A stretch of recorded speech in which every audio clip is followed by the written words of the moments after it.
While the community might have gone to sleep on the virus hasn't gone to sleep on the community. The virus is still out there.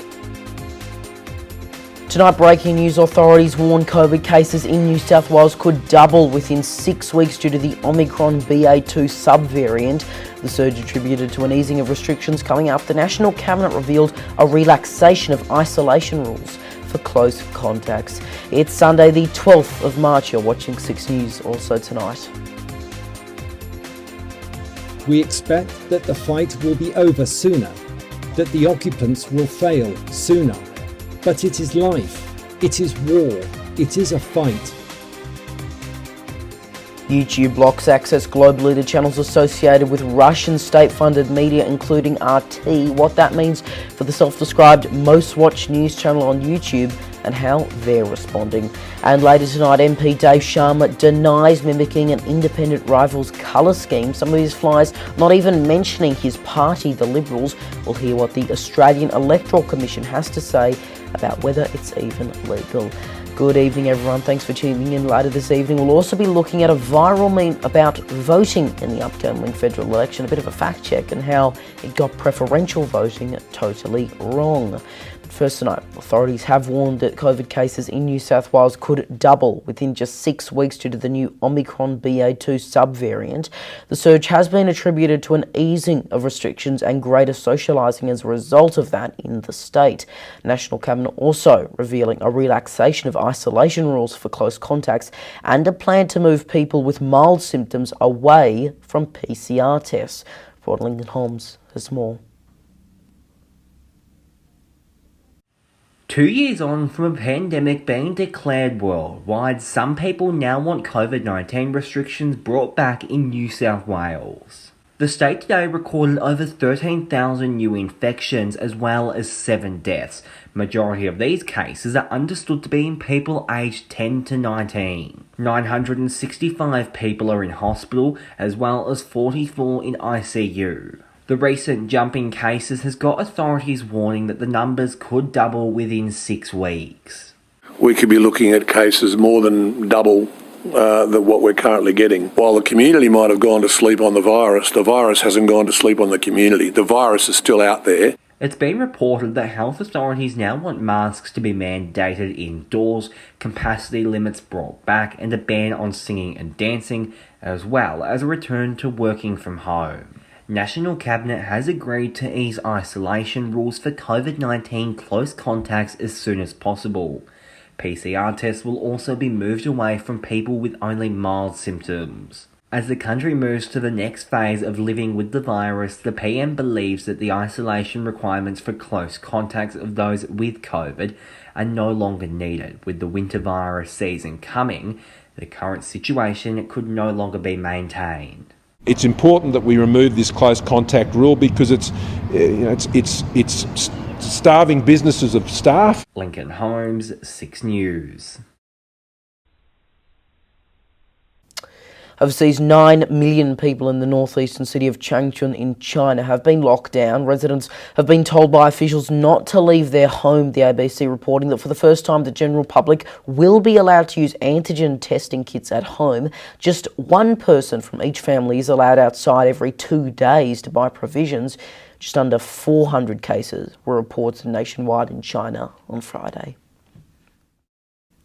YouTube has moved to block access around the world to channels associated with Russian state-funded media. That includes Russia Today, or RT, who were last week banned in European Union countries, but are now set to be banned in every nation. The network, which describes itself as the most watched news channel on YouTube with over 10 billion views, now responding amid allegations of censorship. RT saying that they will now stream live on Odyssey, something they previously did on YouTube. And it follows the removal of the station on both SBS and Foxtel, as well as the shutdown of RT America, as we told you last Sunday.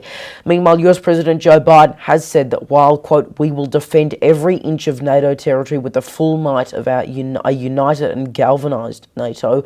The US will not fight a war against Russia and Ukraine, as a direct confrontation between NATO and Russia essentially means World War III. The Guardian also reporting that Ukrainian President Volodymyr Zelensky has accused Russia of hiring murderers from Syria after the Kremlin ramped up efforts to bring in reinforcements from the Middle East for the conflict, which some now say is a turning point. Well, back home, Liberal MP Dave Sharma has denied mimicking an independent rival's colour scheme. Now, teal is a colour commonly used for independents. MP Zali Steggall is one, Kooyong candidate Monique Ryan is another, and so is Allegra Spender, who is that aforementioned Sharma rival. Now, on the top of this image is a flyer from Spender, and on the bottom is Sharma's. Very similar colour scheme there, and very little use of the well-known blue that the Liberals use. In fact, in Sharma's example, there is no mention of the Liberals at all. In fact, here's another example. Again, no Liberal logo, but you've got that teal colour. Now, The Guardian Australia reports Sharma says his material has always been on the, quote, blue spectrum, denying he was trying to distance himself from his own party. It is worth noting that previous campaign material used a darker shade of blue, as you're seeing there. Some said modern Liberal, and others even used the Liberal logo. Sharma went on to declare that he is running as the Liberal candidate. His material is all authorised by the Liberal Party, and it will be Liberal against his name on the how to vote card on the ballot paper. Now, the Australian Electoral Commission saying via Twitter tonight that electoral laws do not require the display of branding or affiliation from a party, but they note that endorsed candidates will have the party listed on the ballot, and has always been the case, voters have a role to play. Meanwhile, we're also on the subject of voting. While we're on that subject, let's take a look at this viral image declaring that there are many ways to vote Scott Morrison back in this election. Now, one side includes the Liberals, Nationals, One Nation, UAP, the Greens, and some independents. The other side is Labor. Now, the meme went viral after being shared or potentially created, we're not 100% sure, but it was shared by an account with over 35,000 Twitter followers and continues to be shared. However, it is blatant misinformation. Now, it ignores the fact Australia has a preferential voting system. So, for example, if you put a Greens candidate as your number one preference in the House of Representatives race, Labor as your second, a bunch of others from 3 to 7, and then the Liberals, Nationals or LNP at number 8, you are not voting for the Liberals. Your preferences will flow down to the next candidate you've numbered, and the next and the next. Now, this could apply to any party, regardless of which political side they are on. You would not be voting for a coalition party if you numbered them last. Now, of course, each party has their own how to vote cards and recommendations, but they are just that, recommendations.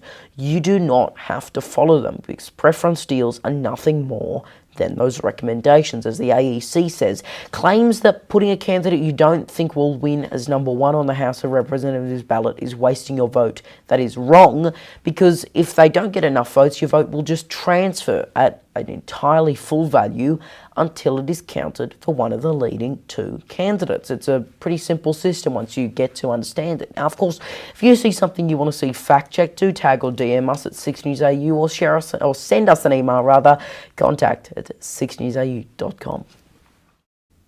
Now, on another note, this weekend does mark 2 years since the World Health Organization, WHO, declared COVID-19 to be a global pandemic. So here's a quick look back at how we covered that at the time. Tonight, Victoria declares a state of emergency as the World Health Organization officially makes COVID-19 a global pandemic. Breaking news, new travel bans in place, all non-Australians not allowed to enter the country. Our reporter is live in Sydney with the latest details. And horror in Hawthorn, 2 fatally stabbed, the attacker shot dead by police as a knife rampage unfolds across inner Melbourne. 6 News starts now.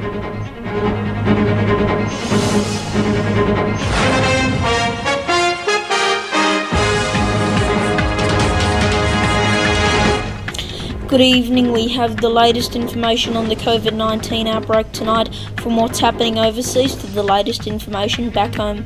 As we go to air, Daniel Andrews has officially placed Victoria in a state of emergency. Supermarkets are continuing to put limits on products with the exception of some non-essential items, and the amount of cases in Australia has risen to nearly 400. Our reporter Jack Hahn is live in Sydney with the latest on this developing story.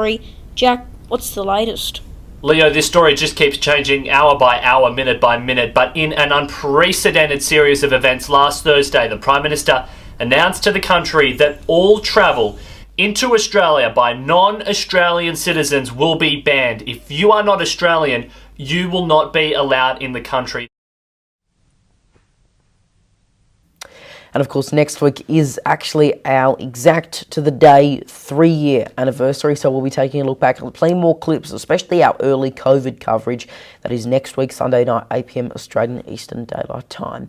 And now is Ivan and Melly with look what's coming up later tonight on WAMN News. Thanks, Leo. Tonight on WAMN News, Mark McGowan urged to examine water, electricity and household fees ahead of the state budget as the cost of living continues to spike. Also tonight, One Nation Senate candidate backs the idea of Parliament inquiry into petrol prices. Calls for humanitarian aid for Ukraine continues as the conflict drags on. Plus, a fresh look into the Royal Flying Doctor's superspeed aircraft and Dr. Andrew Miller's comment. Join us tonight on the WAMN News Facebook page.